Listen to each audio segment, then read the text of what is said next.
사순절 기간에 갈보리 십자가를 묵상하면서 자기 희생과 헌신의 삶을 다짐하고 또 그 길을 향해서 우리의 방향을 잡고 갈 수 있는 축복의 은혜의 기간 되기를 축원드립니다. 인간의 실패와 예수님이 주시는 회복에 대한 말씀인데, 하나님이 볼 때 인간은 다 실패한 존재입니다. 죄와 사망 아래에 있다고 성경은 진단을 하십니다. 이런 실패한 인간을 위해서, 회복을 위해서 주님이, 하나님의 아들이 오셨고 그분이 우리를 위해서 십자가에 죽으신 겁니다. 그리고 부활하신 겁니다. 오늘 인간의 실패와 회복에 대한 말씀을 들으면서 내 인생의 실패는 무엇이었는가?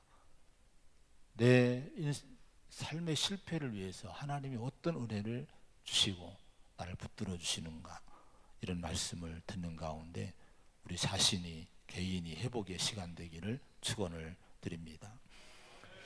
오늘 예수님께서 체포를 당하시고 대제사장의 집으로 관저로 끌려가시는 장면이 54절에 나옵니다. 그런데 예수를 잡아 끌고 대제사장으로 집으로 들어갈세라고 54절에 말씀하는데, 지금 겟세마네 동산에서 예수님을 체포하고 끌고 가는 사람들이 누굽니까? 47절에 보면은 열둘 중에 하나인 유다라 하는 자가 그들을 앞장서 와서 이렇게 말씀을 합니다. 놀랍게도 예수님을 체포해 가는데 가장 앞장선 사람이 12제자 중에서 하나인 가룟 유다가 앞장서서 예수님을 체포하는데 이제 참여를 했다고 하는 겁니다. 그런 다음에 52절에 보면은 예수께서 그 잡으러 온 대제사장들과 성전의 경비대장들과 장로들에게 이르시되, 이렇게 말씀을 합니다. 여기에 예수님을 체포하러 온 사람들이 모두 나와요. 대제사장이 나오고 성전의 경비인들이 나오고 또 여기 그 성전을 맡은 이런 중심 인물들이 장로들이 등장을 하게 됩니다. 이 사람들 모두가 당시에 믿음의 중심적인 인물들이었어요. 성전에서 하나님을 예배하고 섬기고 지키고 말씀을 가르치는 위치에 있는 사람들입니다. 근데 이런 사람들이 지금 어떻게 하고 있어요? 하나님의 유일하신 아들이 되시고 죄와 사망에서 우리를 구원하시기 위해서 이 땅에 오신 구원자로 오신 예수님을 알아보지 못하고 도리어 예수님을 죽인다고 체포하고 끌고 가고 있는 거예요. 이런 장면을 한번 상상을 해보시기를 바랍니다. 이사야 1장 3절에 보면은 소는 그 임자를 알고 나귀는 그 주인의 구유를 알건만은 이스라엘은 알지 못하고 나의 백성은 깨닫지 못한다 라고 탄식을 했습니다. 짐승도 주인을 다 아는데 인간이 창조주 하나님을 모른다는 거예요. 특히 이스라엘 백성들은 그 이스라엘을 특별히 택하여 세운 그 하나님을 알지 못하고 주인 되신 하나님을 알지 못하고 살고 있다고 탄식을 했습니다. 그래서 슬프다 범죄한 나라, 허물진 백성이요 행악의 종자요 행위가 부패한 자식이로다 라고 이사야 선자는 한탄을 합니다. 요한복음 1장에 보면은 사도 요한이 기록한 말씀 가운데도 그런 모습이 나와요. 그가 세상에 계셨으며 세상은 그로 말미암아 지은 바 되었으되 세상이 그를 알지 못하였고 자기 땅에 오매 자기 백성이 영접하지 아니했다, 이렇게 기록을 해놨습니다. 이 우주 만물을 창조하신 우리 하나님과 우리 예수님, 그 예수님께서 이 땅에 빛으로 오신 거예요. 근데 세상이 그를 알아보지를 못하고 영접하지 않았다는 거예요. 그래서 오늘 이 모습을 보면은 그런 가운데 주님을 알아보지 못하고 체포해서 오히려 죽인다고 끌고 가고 있는 모습을 오늘 보게 됩니다. 이런 모습을 바라보는 끌려가는 주님의 마음을 한번 헤아려 보시고, 이런 모습을 보고 계신 하나님의 마음을 한번 헤아려 보시기 바랍니다. 그 마음이 어땠을까요? 일찍이 이사야 선지자는 이렇게 표현합니다. 슬프다, 이렇게 표현했습니다. 하나님 볼 때 너무 슬프다는 거예요. 자, 그런데 오늘 본문의 말씀에 베드로 자신이 또 그런 모습을 보이는 말씀이 나와요. 54절에 예수님이 체포당에 가실 때에 베드로는 멀찍이 따라갔다고 하는 말씀이 나옵니다. 베드로가 누굽니까? 복음서에 보면은 12제자가 나오고 12제자 중에서 특별히 3명을 예수님이 뽑으셨는데 베드로, 야고보, 요한을 뽑으셔요. 이들은 가장 중심적인 인물로 예수님이 가까이 특별히 세운 사람들입니다. 그런데 야고보와 요한과 야고보는 이름이 바뀝니다. 근데 베드로는요, 항상 선두의 맨 앞에 그 이름이 거론이 됩니다. 베드로, 야고보, 요한, 베드로, 요한, 야고보 이렇게 기록을 합니다. 겟세마네 동산에서 예수님이 마지막 기도하실 때에 그 마지막까지 가장 가까이 두었던 인물들이 베드로, 야고보, 요한입니다. 이들을 데리고 가셔서 우리 주님이 어떤 일 하셨는가 하니 마가복음 14장 33, 34절에 보면은 이렇게 기록이 됐어요. 심히 놀라시며 슬퍼하사 말씀하시되 내 마음이 심히 고민하여 죽게 되었으니 너희는 여기 머물러 깨어 있으라, 이렇게 얘기를 하셨습니다. 아니, 우리 주님이 슬픔을 갖고 고민하시고, 그리고 내가 죽게 되었다, 이 고민을, 이 마음의 그 고민을 토해놓고 상의하고 상담하고 또 뭔가 좀 자기 마음의 내면의 그 상태를 얘기를 누구한테 하십니까? 베드로에게 했다는 거예요. 야고보, 요한에게만 했다고 하는 거예요. 여러분, 내 내면의 고백은요, 아무한테는 하지 않습니다. 목사도 힘들 때가 있고 고민될 때 있는데 성도들에게 얘기를 못해요. 나 힘들어 죽겠어요, 이거 누구한테 들어본 적 있습니까? 하지를 못해요. 우리 주님도 이 얘기를 누구한테 하겠습니까? 근데 베드로, 야고보, 요한에게는 이런 얘기를 한 걸 볼 때 얼마나 이들을 믿었는지 또 가까이 생각을 했는지를 볼 수가 있습니다. 그런데 베드로는 오늘 보면은 어떤 모습을 보이고 있습니까? 제자 중에 제자로서 주님의 기대를 한 몸에 받았던 인물이었던 이 베드로인데, 막상 주님이 체포돼서 끌려가실 때는요, 멀찍이 따라가니라, 이렇게 얘기를 합니다. 가까이 가지 않은 거예요. 멀찍이 따라갔다고 하는 거예요. 누가가 이렇게 표현해 놓은 것은 성령의 감동하심 가운데 베드로를 향한 하나님의 마음, 예수님의 마음을 표현을 해 놓은 겁니다. 지금 이 말씀을 통해서 베드로의 영적인 상태를 하나님이 진단하시고 있는 거예요. 한때 그렇게 열정적이던 이 베드로가 예수님이 체포당하시고 끌려가시는 모습을 목격하면서 믿음이 심히 위축이 되어 있음을 이렇게 진단을 해 놓으신 거예요. 50절에 보면은 우리가 읽지 않았지만은 예수님이 겟세마네 동산에서 체포당할 때 한 사람이 칼을 들어서 대제사장의 종을 쳐서 오른쪽 귀를 잘랐다는 대목이 나와요. 이게 누군가는 베드로가 그렇게 한 거예요. 그렇게 열정으로 주님 편에서 칼을 들고 주님을 보호하고 싸우고 투쟁할 각오가 되어 있던 인물이 베드로였다는 거예요. 그런데 주님은 이런 베드로를 제지를 시키죠. 참으라고 막습니다. 아마 자신이, 베드로는요, 그렇게 생각했을 거예요. 예수님을 체포하러 사람들이 왔을 때에 자기가 칼을 들어서 휘두르고 앞장서 싸우면 예수님도 지지해주고 제자들도 다 지지해주고 또 많은 사람이 또 지지자들이 몰려와서 함께 싸움으로 그들을 물리쳐 줄 거다, 우리가 승리할 거다, 아마 이렇게 생각했을지도 모릅니다. 그런데 주님은 칼을 도로 꽂으라고 말씀하시고요, 말린 다음에 순순히 체포를 당하시고 또 결박을 당해서 무력하게 끌려가시게 된 겁니다. 이런 모습을 보면서 이 베드로가 위축된 마음으로 그 상황을 멀리 지켜보면서 멀찍이 따라갔다 하는 거예요. 이런 베드로의 모습을 통해서 오늘 주님은 우리의 마음과 우리 신앙을 진단을 해주십니다. 요즘 나의 신앙은 어떤 모습으로 여러분 주님을 따라가고 있습니까? 가까이 따르는 신앙입니까? 멀찍이 따라가는 신앙입니까?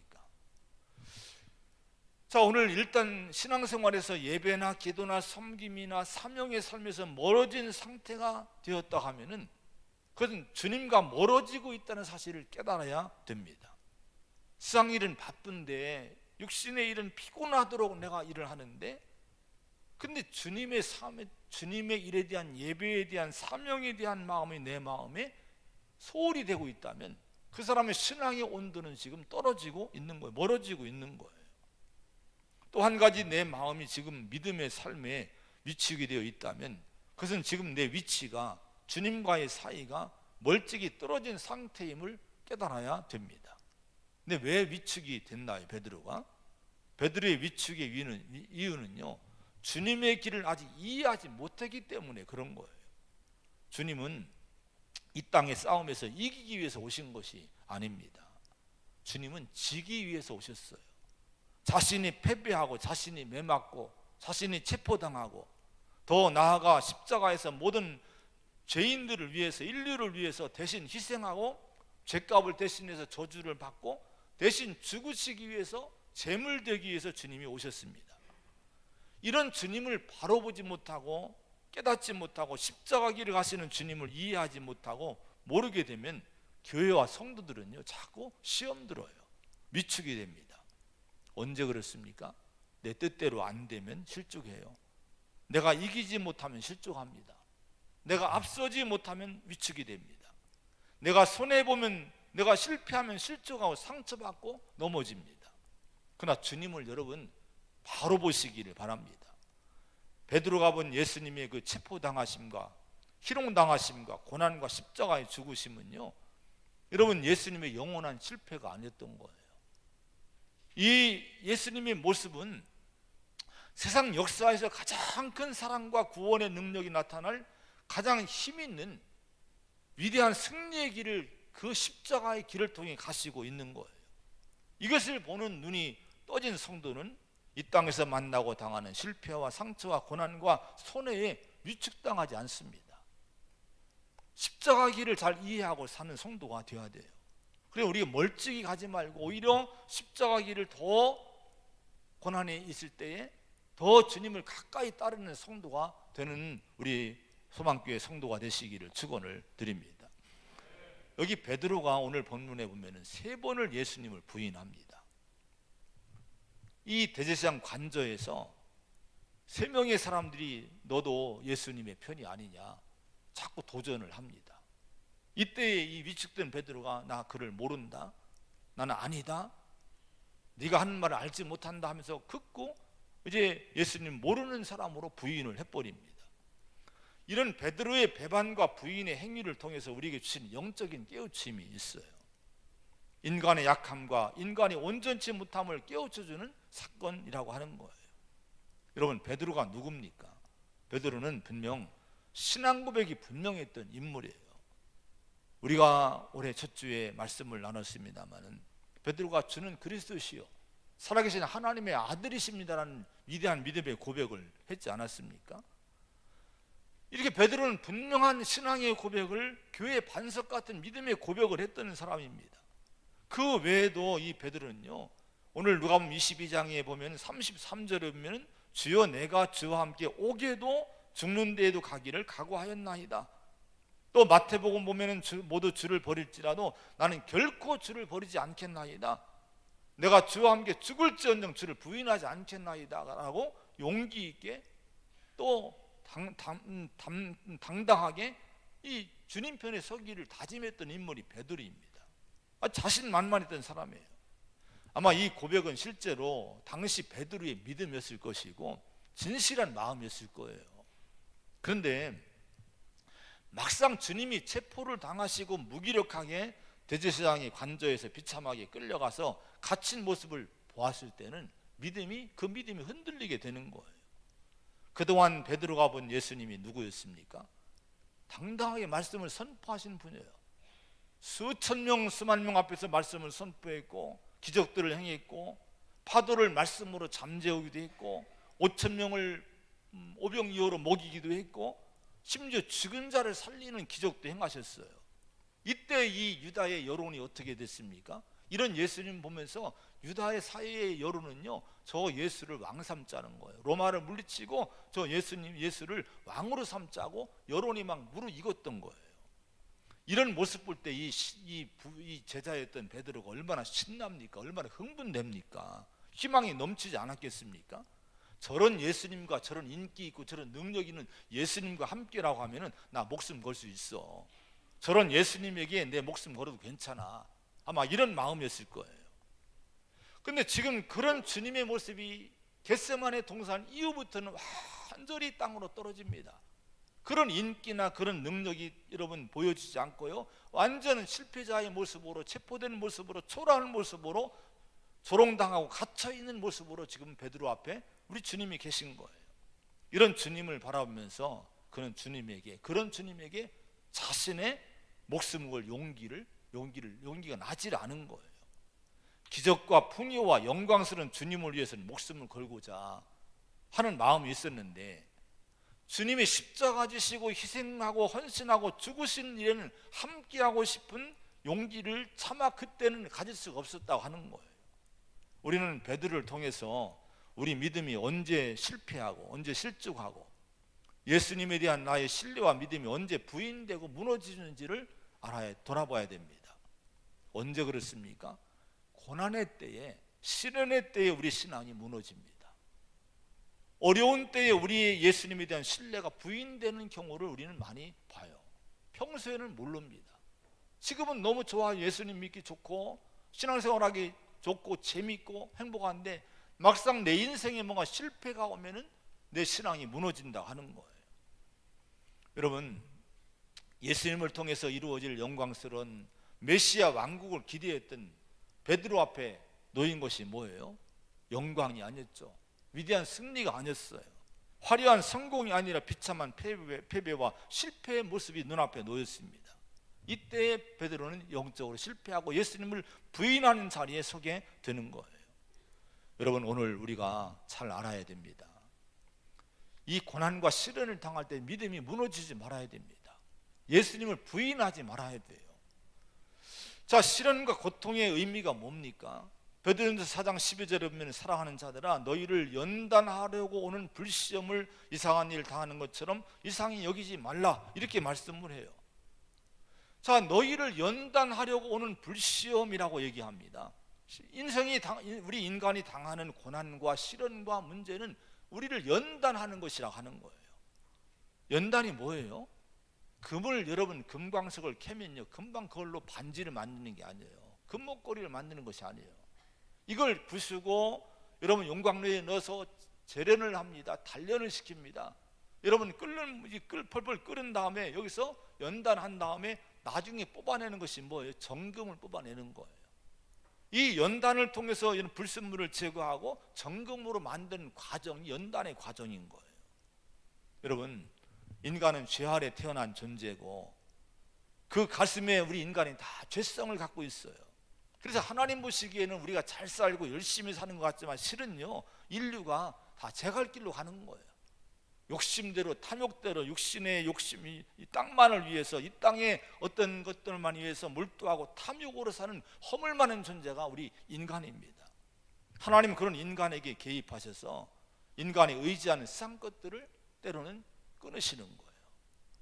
이런 것들을 통해서 얼마나 내가 인간이 의지하는 육신의 것들이 연약하고 소망이 없는 것인가를 고난을 통해 깨우치게 되는 거예요. 자, 이 고난은 인간이 창조주 하나님을 의지하지 않고 세상의 소망과 의지를 두고 사는 것들을 이 고난을 통해서 제거하시는 것이라고 하는 거예요.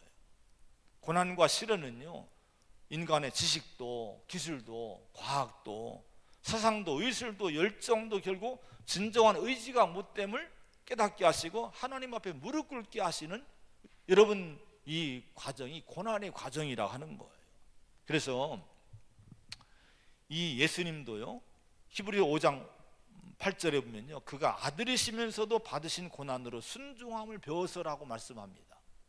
예수님조차도 그 십자가의 고난을 통해서 뭐를 배우셨는가 하니 하나님만을 의지하고 순종해야 된다는 절대 순종을 주님도 배우셨다는 거예요. 고린도후서 1장 8절 9절에 보면은 바울이 이렇게 고백합니다.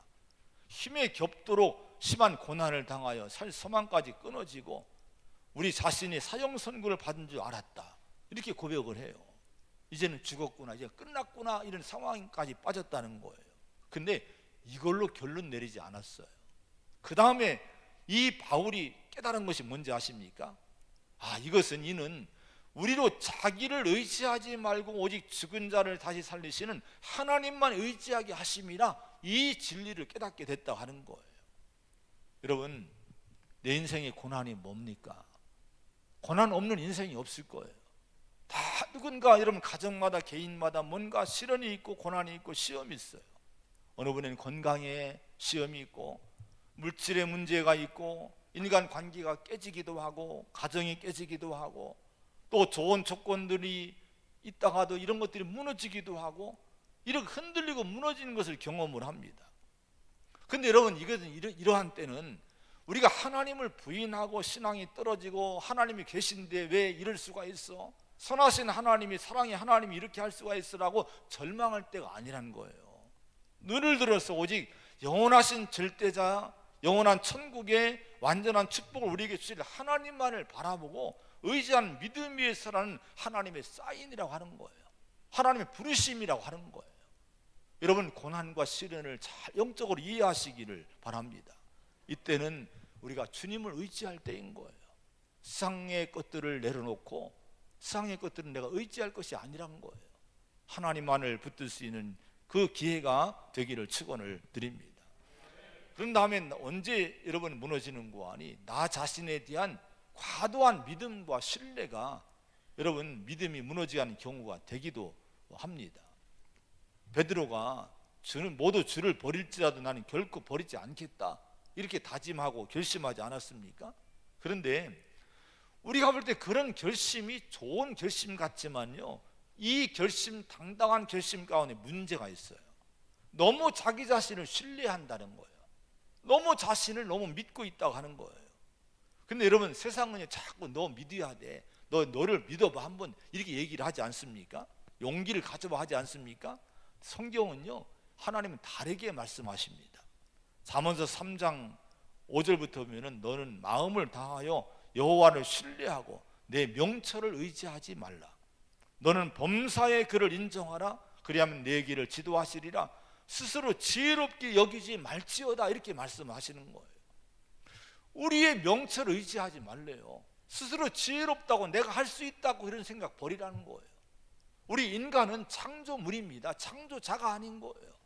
모든 어떤 일을 할지라도 그 모든 일에 있어서 하나님을 의지하는 겸손함을 갖고 살아야 됩니다. 여러분의 인생에 어떤 일이든지 그 문제를 하나님께 의지하시 바랍니다. 하나님께 상의하시 바랍니다. 인간의 약함을 고백하면서 하나님 도와주세요, 하나님 지혜를 주세요, 이렇게 이런 믿음으로 살아갈 때에 그때 하나님이 그 길을 지도해 준다고 약속하시는 거예요. 여러분, 나를 믿지 말고 하나님을 믿는 성도가 되시기를 축원을 드립니다. 오늘 베드로가 실패하고 예수님 부인하고 믿음이 무너지는데요, 이런 베드로를 주님은 잡아주시는 거예요. 회복을 시켜주시는 거예요. 오늘 여러분 60절 61절에 보면 이런 말씀이 나와요. 한번 이 말씀 같이 한번 봉독을 하겠습니다. 60절 61절 시작. 베드로가 이르되 이 사람아, 나는 내가 하는 말을 알지 못하노라고 아직 말하고 있을 때에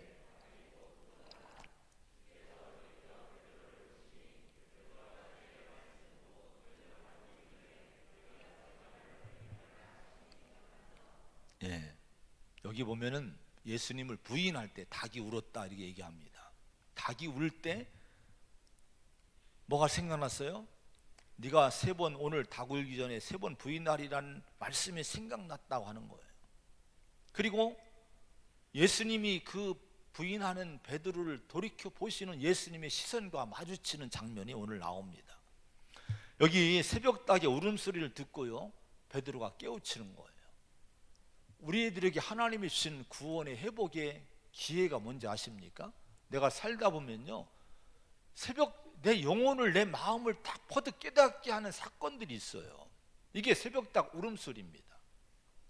여러분의 인생에 여러분 뭔가 돌아보면은 그런 사건들이 있을 거예요. 어떤 문제를 만나면 그동안 생각지 못했던 어떤 퍼득 깨닫는 마음들이 있을 거예요. 이게 주님이 우리를 부르시는 부름의 음성이라 하는 거예요. 이걸 잘 분별하시기를 바랍니다. 그리고 주님이 보시는 그 시선을 우리가 맞닥뜨릴 때가 있어요. 내가 어떤 길을 갈 때 주님이 생각납니다. 예수님이 생각, 하나님이 생각나면 그때 그게 뭡니까? 하나님 나를 보시고 있는 거예요. 뜬금없이 오늘날 내가 어느 길을 가고 있는데 어떤 일을 하고 있는데 하나님이 생각난다면 하나님이 나의 그 모습을 보고 있다는 거예요. 나를 지금 붙드심임을 여러분 잊지 마시기 바랍니다. 무엇보다도 주의 말씀이 생각났대요. 성령께서 우리에게 뭘로 잡아주시는지 아십니까? 하나님 말씀으로 잡아주시는 거예요. 내가 고민이 있을 때, 문제가 있을 때, 나는 절망하는데 불현듯 내 마음에 어떤 성경의 한 구절 말씀이 생각날 때, 그건 나를 잡아주시는, 회복시키는 주의 음성임을 기억하시기 바랍니다. 이때 어떻게 됩니까? 62절에 밖에 나가서 심히 통곡했다, 회개했다는 거예요. 이런 일이 있으면 회개하는 성도가 되시기를 축원드립니다. 그러면 회복의 은혜가 있게 되는 거예요. 그런데 오늘 이 누가복음에서요, 여러분, 제가 받은 은혜가 한 가지가, 특별한 은혜가 있어요. 이 말씀을 준비하면서 연구하고 말씀을 이제 보다 보니까요, 어느 주석에 이런 걸 주석해 놨어요. 뭐를 발견했는가 하니, 다른 마태복음이나 마가복음에는 이 여자들을 통해서 2번이나 도전받고 2번을 여자들 앞에서 예수님 부인하는 처절한 실패자의 모습으로 기록을 합니다. 그런데 이 마가복음을 죽으심으로 해서 누가복음이 기록이 됐거든요, 맨 뒤에. 근데 누가가 나중에 기록한 누가는요, 마태복음과 마가복음처럼 그렇게 기록하지 않고 부드럽게 기록을 해놓은 거예요. 오늘 말씀 보면 여종을 통해서 이제 이 여종 앞에서 부인했지만, 2번째는 다른 사람이라고 기록하므로 어느 남자 앞에서 예수님 부인한 것으로 누가는 의도적으로 기록을 했다는 거예요. 이것을 여러분 발견하면서 이게 은혜라고 하는 거죠. 이게 뭡니까? 왜 그랬는가, 누가가 왜 그렇게 기록했는가 하니, 당시의 교회, 기독교의 지도자인 이 베드로의 수치스러운 이 실패와 그 실수를 가려주기 위해서 의도적으로 누가는 기록했다, 이렇게 해석을 했습니다. 제 마음 이것이 와닿은 거예요. 이런 해석을 볼 땐 누가복음의 저자인 누가는 실로 주님의 마음을 소유한 주님의 진정한 제자임을 볼 수가 있습니다. 교회는 성도들이 서로서로의 회복을 위해 붙들어주고 배려해주는 공동체가 되어야 됩니다. 여러분, 용서와 용납의 삶을 주님의 이름으로 실천하며 살아야 된다 하는 거예요. 에베소 4장 32절에 서로 친절하게 하며 불쌍히 여기며 서로 용서하기를 하나님이 그리스도 안에서 너희를 용서하심과 같이 하라, 이렇게 말씀을 했습니다. 우리가 누군가의 허물을 덮어주고 용서하고 서로 받아준다면 그 사람이 누굽니까? 진정으로 십자가의 길을 가는 사랑의 사람, 주님의 사람이 될 줄로 믿습니다.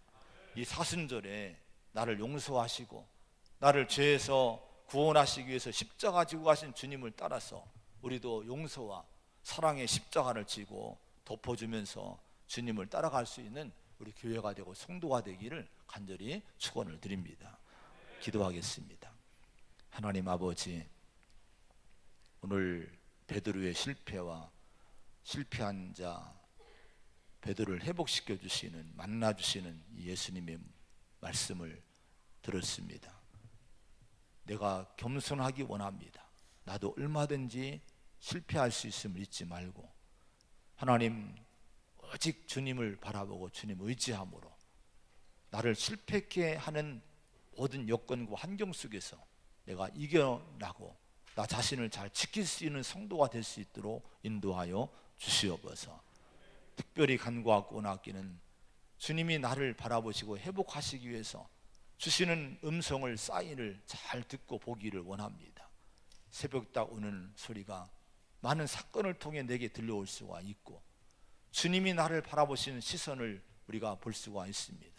성경 말씀을 통해서 나를 깨우쳐 주십니다. 이때 회개할 수 있는 저희가 되게 하여 주옵소서. 그러면 주님은 우리를 충분히 이 땅의 축복의 사람으로, 하나님의 사람으로 세우실 줄로 믿습니다. 이 은혜를 누리는 우리 모든 교회와 성도가 되게 하여 주시옵소서. 예수님의 이름으로 간절히 기도하옵나이다. 아멘.